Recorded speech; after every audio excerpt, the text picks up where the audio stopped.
know, as you were talking, something that I was thinking about is the word compassion.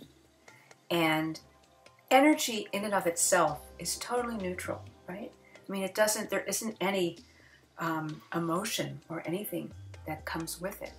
It is just, it's pure energy, it's pure light, it's pure creative potential. And then what I see that our souls do is our souls impress on that what we want to create, who we are. And then we keep getting feedback. You know, what works, what doesn't work, what feels good, what doesn't feel good. And every experience is like part of the feedback loop. The more that I develop compassion for myself and compassion for you, the more the energy grows. The energy loves to be able to be expressed creatively. And compassion is the gift of humanity. I think it's the gift that our makeup has aligned us to have. Perhaps different than any other species at all that we're aware of. And compassion is something that I think as a child, I wasn't taught to have compassion for myself. And I think a lot of people have suffered because of that. Instead, they have had a belief that we're here to suffer. And I have a belief that we're here to embrace compassion, because the more compassion that we have for ourselves and others, we won't have fear. We won't feel pain. We won't feel sorry for someone. Instead, there's a real difference between seeing something that's happening to another person that we care for, or a situation in the world that feels, disastrous, really sad.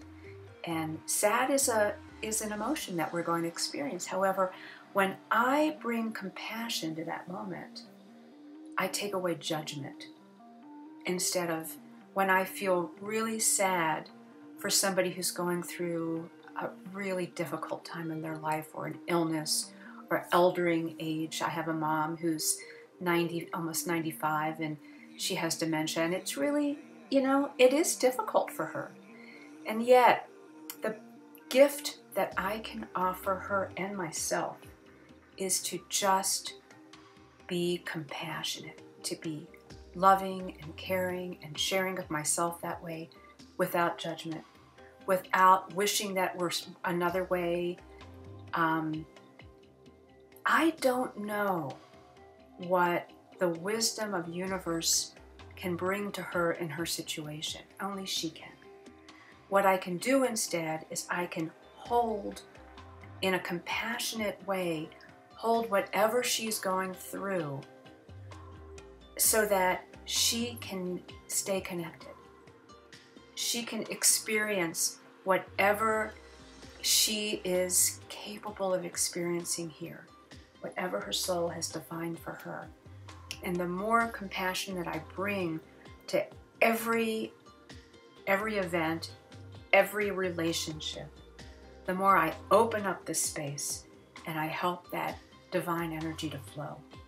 Much like our tools, to stay connected, to help that divine energy to flow, so that we have the capability to create more in a joyful and loving way. The tools that we've created, they allow us to go to a higher space of being, higher dimension, higher consciousness, however you want to phrase it. And compassion is part of the way that energy flows in, where one of the things I use as a yardstick to tell me if something is really real or not is how much does it express unity? How much does it express connection? If something is expressing separation, then I question it if it's really supporting evolution, because evolution is about connection, is about unity.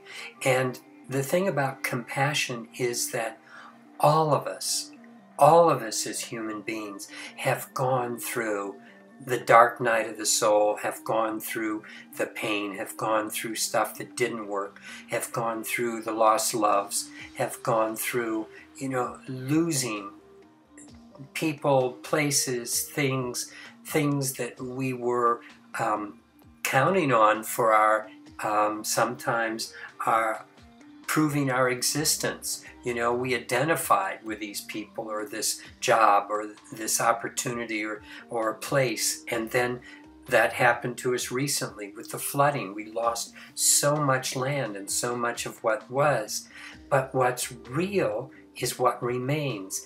And all those losses and things that we each go through, that means we each as a human being have our own unique set of circumstances that takes us through those feelings, all those negative emotions that can be felt. We've all experienced them.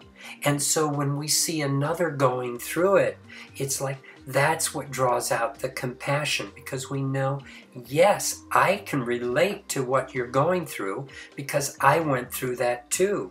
However, it's like when we were on this side of the flood and experienced all the loss, the pain was not as great as I would have imagined for someone else that I would feel compassion for, that went through a lot. Sometimes we get caught up in other people's pain, and I realized on this side of the fence that there wasn't as much pain as I expected would show up in a situation like that.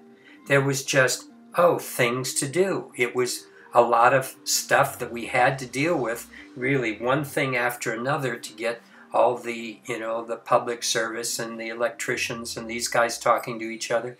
We had to do stuff.